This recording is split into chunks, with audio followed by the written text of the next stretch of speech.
माहोलचा धक्का सुरू करताना आज एक फार मिक्स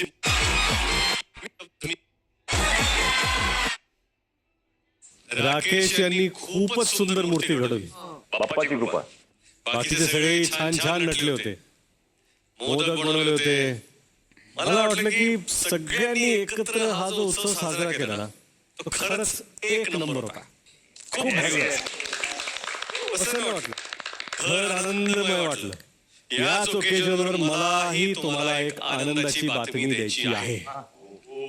या सीझनचा श्री गणेशाई असा जोरदार झालाय, आपण लोकप्रियतेचे सगळे रेकॉर्ड ब्रेक केले. सीझन सुरू होण्यापूर्वी आपण प्रेक्षकांना एक प्रॉमिस दिलं होतं की हा सीझन गाजवणार. आणि खरोखरच हा सीझन गाजतोय, वाजतोय आणि घराघरात तुमचा खेळ पोचतोय. सगळ्यांचा अभिनंदन, व्हेरी वेल डन. हे झालं पहिल्या आठवड्याचं. पहिल्या आठवड्यात तुम्ही गाजवलत, पण दुसऱ्या आठवड्यात लाजवलत. काही सदस्यांनी आपल्या वागण्यातली मर्यादा इतकी ओलांडली आहे की मला खरंच विश्वास बसत नाही की हे बिग बॉस मराठीचं खरं आहे. रुचिता, काय वाटतं, तुम्ही जे केलं ते बरोबर होतं? भाऊ, रागाच्या भरात शब्द इकडे तिकडे गेले असतील, मला राग कंट्रोल होत नाही. तुम्ही म्हणात अख्खा महाराष्ट्र तुमच्या विरोधात गेला तरी चालेल, भाऊ मला काही बोलले तरी चालतील, तरी I will stand by my words.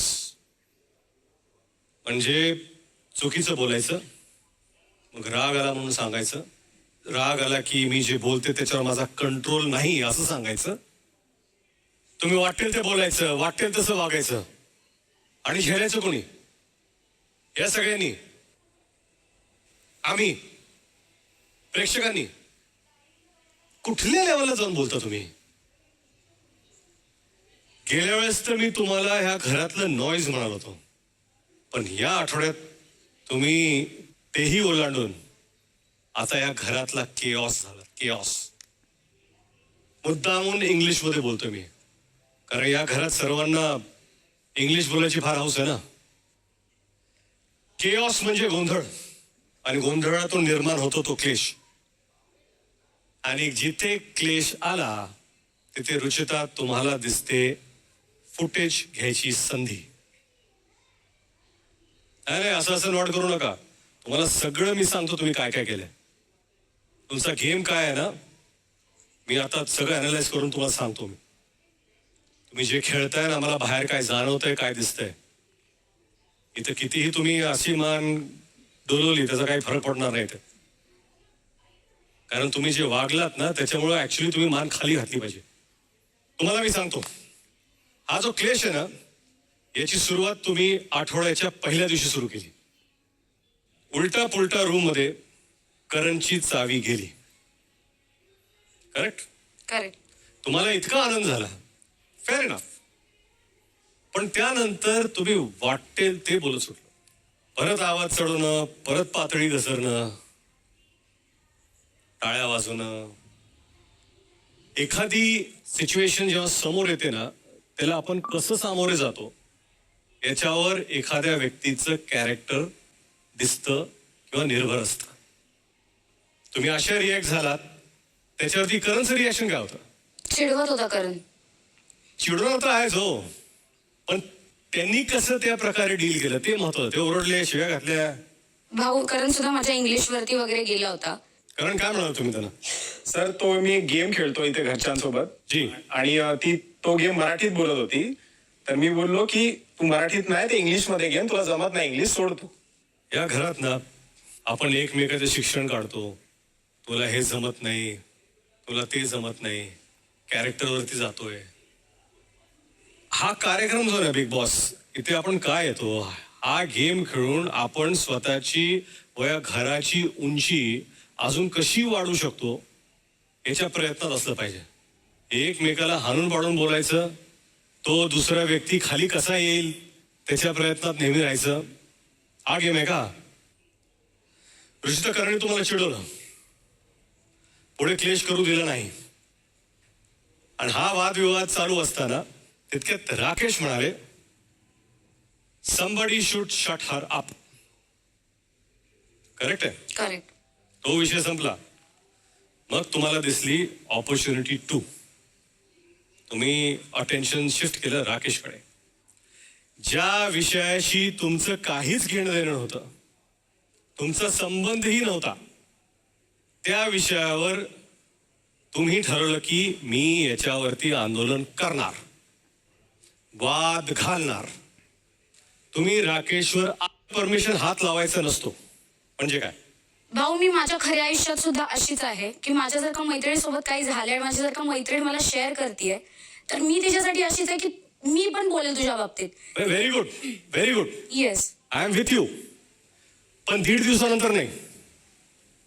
त्या दिवशी का नाही लढला तुम्ही? तुम्ही म्हणता ना तुम्ही मैत्रिणीवर उभे राहता. Good attitude. मग ज्या दिवशी तुम्हाला हे कळलं त्यावेळेस तुम्ही का गेला नाही राकेशकडे? भाऊ, आम्ही जाणार होतो आणि ऍक्च्युली मी नाही, अनुश्री स्वतः जाणार होती. पण त्यावेळेस त्या सिच्युएशन मध्ये निघालं मी. माझं जसं राकेश दादा मला बोलले, मला डायरेक्ट ते हिट झालं की हे इथे पण तेच करतायत, पोकच तेच करतायत. करतायत. हो, ते पोकच करत होते. ते त्यावेळेस पोक करत नव्हते बाबा. तुम्ही 2 वेगळ्या वेगळ्या गोष्टीला जुळून स्वतःचे मुद्दे मांडता इथे. भाऊ, संभाषण हे माझ्या करण मध्ये झालं होतं आणि मी पेटले होते कारण की करण माझं इंग्रजी नाही काढू शकत आहे इथे. मी किती इंग्रजी शिकलीये किंवा नाही शिकलीये हा माझा मुद्दा आहे, माझ्या घरच्यांचा मुद्दा आहे, माझ्या परिस्थिती. एक नको थांबा. ते सगळं विषय आपण नंतर बघू. शिक्षणाचा मुद्दा वगैरे मी काढतो करण बरोबर व्यवस्थित. हा मुद्दा तो नाहीये. हा इम्पॉर्टंट मुद्दा आहे. ते अनुश्री तुम्हाला येऊन बोलल्या मला राकेशनी रात्री उठवलेलं आवडलं नाही. Fair enough. मग त्यावेळेस तुम्ही अनुश्रीला का म्हणणार नाहीत की जाऊन राकेशशी बोलून घ्या, सॉर्ट आउट कर? आम्ही बोललो होतो आणि अनुश्री बोलली होती की मी बोलणार आहे या गोष्टीबद्दल आणि त्या सिच्युएशन मध्ये मला ते कंट्रोल नाही झालं म्हणून. मग तो विषय त्यांचा आहे. तुम्ही कशाला उकरला तो विषय? कारण भाऊ, मी खऱ्या आयुष्यात अशीच आहे. जर का मला अहो, खऱ्या आयुष्यात हे गोल्ड पोस्ट तुम्ही चेंज करू नका प्रत्येक वेळा. तुम्ही खऱ्या आयुष्यात स्वतःच्या सोयीनुसार तशा असता. अच्छा, मला ह्या गोष्टीचं उत्तर द्या. तुम्ही म्हणालात की परमिशन शिवाय हात लावायचा नसतो. म्हणजे काय? म्हणजे त्यांनी ज्या प्रकारे ते अनुश्रीला खेचत होते आणि अनुश्री 10 वेळा बोलत होती की नको नको नको नको. तिला जर का ते काय म्हणत अनुश्री म्हणाल मला हात लावू नको म्हणून? हो, ती नको नको ओरडत होती. नको नको काय? मला असं खेचू नका, चुकीचं करताय, असं खेचू नका. नाही, तुम्ही काय माहिती का, मी तुम्हाला एक गोष्ट सांगतो. अनुश्री, जेव्हा तुम्ही हा आरोप त्यांच्यावरती लावला राकेशवरती, तेव्हा तिथे उपस्थित 3 अजून महिला होत्या. दीपाली, तन्वी, प्राजक्ता. या तिघींनीही येऊन तुम्हाला सांगितलं की तुम्ही जे बोलताय ते चुकीचं आहे. बरोबर आहे दीपालीजी? बरोबर, अगदी बरोबर. काय वाटलं तुम्हाला त्यावेळेस मला सांगा? मला असं वाटलं की त्यावेळी जी गोष्ट झाली ती सगळ्यांची इच्छा होती की तिने उठावा आणि आम्हाला बेड मिळावा. पण एकदम सहज म्हणतात ना, सहज एक फ्रेंड कसा असतो किंवा एका मोठा भाऊ कसा असतो तसाच राकेश गेला होता आणि त्यांनी सांगितलं की उठा. रागात होता तो, खूप वेळ प्रयत्न करत होता मला उठवायचा आणि मी उठत अनुश्री नाही असं नका करू. मी तुमच्याशी बोलतोय आता. ठीक आहे. बोलतोय नाही ना? तुमच्याकडे येतो मी. तुमची पण वेळ येणार आहे आज. दीपाली बोला. प्राजक्ता कॅप्टन झाली ना तेव्हा ती म्हणाली की आता मी एकटीच झोपणार. प्राजक्ता, आता हा बेड माझा, आता मी कोणालाच देणार नाही. जिथे आम्ही झोपू शकत होतो मग मी खालीच झोपली. मी तिला विचारलं सुद्धा मी झोपू शकते का, तर तिने हा बेड माझा, आता मी एकटी झोपणार. ती रात्र गेली. पुढे दुसऱ्या रात्रीनंतर 2 रात्रीनंतर पुन्हा ते त्या गोष्टी झाल्या. ही परत जाऊन तिने लगेच करण आणि सचिनला बेड दिला दुसऱ्या दिवशी. म्हणजे मला नाही दिला, त्या दिवशीच रात्री तिने दोघांना बेड दिला. मी बघितलं ते, मी म्हटलं वा व्हेरी गुड. मी काय बोलले नाही तेव्हा, पण नंतर पुन्हा एकदा दुसऱ्या दिवशी पुन्हा तो केऑस झाला. ही शिफ्ट झाली, परत शिफ्ट करून आली, म्हणाली की मला इथेच झोपायचं आणि ती झोपली. झोपून गेल्यानंतर सगळे म्हणाले की अरे का झोपली तिकडे, प्रॉपर झोपू शकतो. मग राकेश गेला, सगळेच गेले आम्ही. राकेशने खूप प्रेमाने तिला आधी सांगितलं, तिने ऐकलं नाही. नंतर थोडंसं म्हणतात ना, एक भावाचा एक अधिकार असतो तसं ए उठ ना अनुश्री असं केलं. तेव्हा आम्ही म्हणतोय की त्याने तसं नाही केलंय, हे चुकीचं आहे. जर तुला तेव्हा वाटत होतं, तिने राधावर एकदम जोर जोरात ओरडली, पण या फ्रेंड्स एकत्र आल्या आणि ती गोष्ट एकदम वेगळी झाली. अनुश्री तिथे झोपली. आणि माझा प्रश्न एवढाच आहे की जेव्हा रुचिता यांनी हे वाक्य वापरलं की एखाद्या मुलीला परमिशन शिवाय हात लावायचा नसतो हे माहिती नाही का. नाही. हे ऐकल्यानंतर प्राजक्ता तुम्हीही तिथे आलात, तन्वी तुम्हीही तिथे आलात. तुम्हाला काय वाटतं, तुम्ही जे अपोज केलं तुम्ही का अपोज केलं या वाक्यावरती तन्वी तुम्ही सांगा. दादाने ऑलरेडी मला सांगितलेलं मी हात लावणं चुकीचं वाटतंय, तन्वी प्लीज तू हात लाव. सो ऐकायला ते खूप घाणेरडं वाटत होतं की विदाऊट परमिशन मुलींना हात लावायचा नसतो. म्हणजे नेमकं कुठल्या याच्याने त्याने हात लावला असेल मुलींना हे कळत नव्हतं. पेक्षा उठवत होतो आम्ही, कारण त्या बेडवर 2 लोक दुसरे झोपू शकत होते. सिल्वर आणि ह्याचं गोल्डचं जे चाललं होतं की काही लोकांना खाली झोपायचंय काही लोकांना वर, तर ते आम्ही ऍडजस्ट करत होतो. तिला त्या बेडवर झोपता आलं असतं तर 2 लोकांना त्या बेडवर झोपता आलं असतं. हे आधीच डिसाईड झालं होतं आणि त्या रात्री ती तिचं डोकं दुखते म्हणून झोपून गेली. त्यामुळे त्यांनी येऊन फक्त तिला उठवलं की उठून जा, झोपू नको, त्या बाजूच्या बेडला झोपून जा, बस एवढीच गोष्ट होती आणि तिला ते कळतच नव्हतं. मी त्या ज्या बेडवर येऊन झोपल्या त्याच्यावर तर बोलणारच आहे. त्यापूर्वी तन्वी तुम्हाला राकेश यांनी सांगितलं की तुम्ही जाऊन उठवा, हो की मी उठवलेलं बरोबर दिसणार नाही, हा तर तुम्ही म्हणालात नाही त्या चिडतील माझ्यावरती. हा ती कारण ती ओरडत होती की बरोबर मला आहे. कोणी हात लावू नका, उठा इथून, माझ्याशी बोलू नका, मला झोपू देत, कळत नाही का मी झोप. म्हणजे ज्या वेळेस हे सगळं बोलत होते त्यावेळेस त्या झोपलेच नव्हते, कारण झोपलेला माणूस असं बोलत नाही ना. त्यांना माहित होतं घरात काय चालू आहे. हो. तुम्ही म्हणता ना रुचिता की मी मैत्रिणीची साईड घेणार, मी मैत्रिणीच्या बाजूला उभे राहणार. जेव्हा हा प्रसंग झाला ना तेव्हा तुम्ही असं म्हणाला होतात, आठवतंय, तुम्ही राधांना म्हणाला होता ही अनुश्री समजवण्याच्या लायकीची नाहीये, असं म्हणाला होता. हो तुमची एवढी चांगली मैत्रीण हो या सिच्युएशन मध्ये हे जे घर चाललंय तिथे ही समजवण्याची लायकीची नाही. म्हणजे जी व्यक्ती समजवण्याच्या लायकीची नव्हती आदल्या रात्री दुसऱ्या दिवशी ती व्यक्ती बरोबर होती, पण जो व्यक्ती समजवण्याचा प्रयत्न करत होता तो व्यक्ती चुकीचा होता. ती चुकीचीच होती कारण की ती उठत नव्हती. पण त्यामुळे जर का तुम्ही एखाद्या माणसाला जरी तो नाही म्हणतोय म्हणून खेचत असाल तर त्या सिच्युएशन मध्ये मला अजूनही राकेश दादा चुकीचं. नाही, मी एक तुम्हाला गोष्ट सांगतो. ज्या वेळेस तुम्ही बोललात, ज्या रागाच्या भरात तुम्ही बोललात, ज्या टोन मध्ये बोललात, जे लोकांना तिथे होते तेव्हा त्यांना समजलं ते तुमच्या विरोधात गेले. जी ऑडियन्स, महाराष्ट्राची जनता तुम्हाला टीव्हीवर पाहते त्यांना जे समजलं, त्यांना हेच समजलं की तुम्ही राकेश यांना म्हणालात की एखाद्या मुलीला परमिशन शिवाय जर हात लावायचा नसतो हे तुम्हाला माहिती नाहीये का. याचा अर्थ त्यावेळेस वेगळा होता. जेव्हा सगळे लोक तुमच्यावर ओरडले तेव्हा तुम्ही ठरवलं की बाबा हे वेगळ्या दिशेला चाललंय, आपण जरा थोडा युटर्न मारूया, आपण एक स्टेटमेंट करूया की माझा हा मुद्दा नव्हता, मला हे म्हणायचं होतं. मग ते 10 वेळेस तुम्ही बोललात, पण जे बोललात ते पाठिंबा घेता येत नाही ना. तुम्हाला जर वाटलं होतं की तुमचा तो उद्देश नव्हता तर पहिल्यांदाच तुम्ही तो टोन जपून वापरायला पाहिजे होता. भाऊ मी करण सोबतच्या फाईट मध्ये होते आणि मी करण सोबतच्या रागात होते. मला अचानक स्विच ऑन स्विच ऑफ नाही करता येत. नाही करता येत तर मग कोपऱ्यात जाऊन बसायचं, शांत व्हायचं, नंतर येऊन खेळायचं. ह्या घराचा अजून एक मोठा प्रॉब्लेम आहे. मला जर राग आला की मी स्वतःला सावरू शकत नाही, मग मी काही बोलते किंवा काही बोलतो. त्याच्यामुळे काय सगळे ओके नाही बाबा.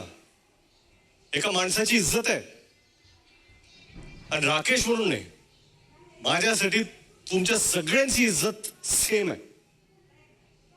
कोणीही मोठं नाही, कोणीही छोटं नाही, कोणीही सिनियर नाही, कोणीही ज्युनियर नाही. तुमच्याबद्दल जर कोणी बोललं ना तर मीही तुमच्यासाठी तुमच्या बाजूने इथे लढेन.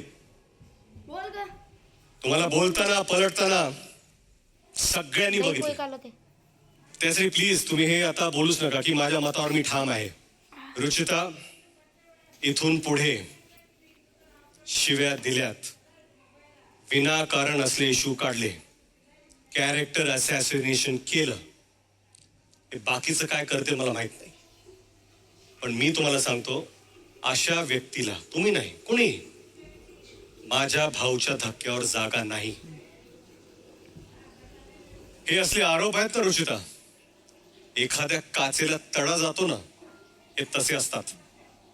एकदा तडा गेला ना ती काच जागेवरच असते, पण तो तडा जात नाही. ती काच येणाऱ्या जाणाऱ्या सगळ्यांना दिसत असते. आणि काय म्हणतात, अरे ही क्रॅक झालेली काच आहे. एकदा काचेला तडा गेला की त्या काचेला किंमत राहत नाही. त्यामुळे शब्द आपले जपून वापरा. रुचिता, तुम्ही एकटे नव्हता. अनुश्री, गेल्या आठवड्यात तुम्ही दिसत नव्हता. आता वाटते तेच बरं होतं, कारण या आठवड्यात जसं दिसलात ना ते बघवलं गेलं नाही. मी त्या मुद्द्यावर येतो, पण सगळ्यात आधी मला सांगा, तुम्हाला त्याच बेडवर का झोपायचं होतं? सर, मी आधी 3 दिवस ऍडजस्ट केलं होतं. नंतर मग मी तिसऱ्या दिवशी मी त्यांना बोलले की प्लीज मला झोपू द्या. ज्या दिवशी भाऊचा धक्का झाला त्या दिवशी रात्री मला खूप टेन्शन आलं होतं आणि मला घरच्यांची सुद्धा आठवण येत होती आणि मी ह्या लोकांसोबत जेवायला सुद्धा बसले नाही. माझी चिडचिड होत होती. माझ्या लक्षातही नाही, मी माईक सुद्धा काढून ठेवला होता. मी डायरेक्ट झोपण्याच्या तयारीत होते. मला डोक्यात पण आलं नव्हतं की ह्या गोष्टीवरती मुद्दा होईल, कुणीतरी मला येऊन काहीतरी बोलेल की उठ, झोप, इकडे झोप, तिकडे झोप. ह्या गोष्टी डोक्यात सुद्धा नव्हत्या. आणि मग प्राजक्ता मला उठवायला आली. मी तिला बोलले की ऐक, माझं डोकं खूप फिरलंय, मला प्लीज झोपू दे. मग ती निघून गेली. मी तुम्हाला सोपा प्रश्न विचारतो. त्या बेडवर झोपायचा निर्णय हा तुमचा स्वतःचा होता? हो हो. तन्वी, काय बोलता तुम्ही? कोणाचा निर्णय होता? तुम्हाला माहितीये, कारण राधा बरोबर चर्चा करताना तुम्ही म्हणालात की तुम्ही जर हे सांगितलं तर अजून गोंधळ होईल, म्हणून मी शांत बसते. बरोबर आहे का चुकीचं आहे? बरोबर आहे. काय चर्चा झाली तुमच्यात आणि राधामध्ये? आम्ही जेव्हा तिकडून तिला उठवून बाजूला आलो आणि ती राधावरती आणि माझ्यावरती ओरडली, त्यानंतर आम्ही पुढच्या बेडवरती येऊन बसलो जिथे विशाल बसला होता. तर विशाल बोलला की मध्ये नका पडू, शांत बसा. तर राधाने त्याला विचारलं का, तर तो बोलला की हे मीच करायला सांगितलं होतं म्हणून, तोंड बंद ठेवा आणि शांत बसा म्हणून. इथे बसा आणि ऐका फक्त.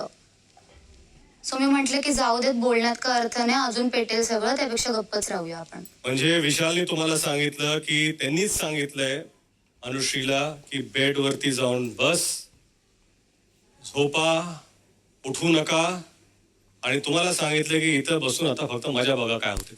सर, पण मी तिथून उठून बाहेर गेले निघून, मी थांबलेच नाही. नाही ते ठीक आहे, पण मला घराला सांगायचंय की हे महाराष्ट्राने पाहिलंय बाहेर. तुम्हाला बहुतेक ही माहिती नसेल की हा एक प्लॅन आणि त्याच्या मागचा मास्टर माइंड विशाल होते, तुमच्या टोळीचे सरदार. अनुश्री, याचा अर्थ असा होतो की तुम्हाला तिथे जाऊन इश्यूज करायचा होता. नाही सर, मला त्यांनी असं काहीच सांगितलं नव्हतं. त्या दिवशी मी ह्या लोकांसोबत बोलले पण नाही. आम्ही इथे आमच्या वाड्यामध्ये जेवायला बसलो होतो. रुचिता येऊन जोरात माझ्या शेजारी बसली. मला खाता येत नव्हतं. तिथे सुद्धा माझी अनुश्री, चिडचिड झाली. एक मिनिट. राधा, हा सर. मला सांगा, ही चर्चा तुमची झाली होती का तिथे? मी पाणी सांडणार उचल झाली होती? हो. विशाल असं म्हणाले होते का, हे मीच सांगितलंय, जे होते ते होऊ द्या, तुम्ही फक्त इथे बसून बघा? हो. ऍक्च्युली त्याच्या आधी अनुश्री बोलली की मला तिथे झोप येत नाहीये. विशालला बोलली की मला तिथे झोप येत नाहीये आणि कोणच माझं ऐकत नाही. तर विशाल बोलला की तू झोप तिथे, जे होईल ते होईल, तू बघ पुढे, असं विशाल बोलला. आम्ही टीव्हीवर पाहतोय, आम्हाला जे दिसते ते आम्ही पाहतोय, त्याच्यावर आम्ही रिॲक्ट करणार आहोत. प्लीज रे, वेश पुसायला काही राधा, नाहीये. तन्वी यांच्यामध्ये जे संभाषण झालं त्यावरून आम्हाला असंच वाटतं की अनुश्री, तुम्ही मुद्दाम झोपला होता. तर ठीक आहे, ते सोडून द्या. ह्या घराचा एक इश्यू होता की त्या बेडवरती समजा जर 2 पुरुष झोपले असते तर सगळ्यांची सोय होऊ शकली असती. बरोबर आहे? नाहीतर एक मुलगा आणि एका मुलीला एकत्र झोपावं लागलं असतं, जे ते कम्फर्टेबल नव्हते. आणि राईटफुली सो. हा त्या रात्रीचा जेन्युइन इश्यू होता का? होता.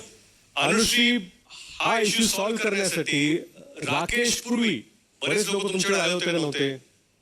आले होते. बरेच लोक आले होते. राधा आल्या होत्या, त्यांच्यावर ओरडला तुम्ही. बाकीचे पण सगळे लोक तुम्हाला समजत होते की बाबा तुम्ही इकडे नाही, तुम्ही तिकडे झोपा, सगळ्यांची संपूर्ण घराची गैरसोय होते, तर आपण काहीतरी ऍडजस्ट करू. पण तुम्ही ऍडजस्टमेंटच्या मूडमध्ये नव्हता. हा विषय वेगळा राहिला. आपण विषय हा आणतोय की जेव्हा राकेश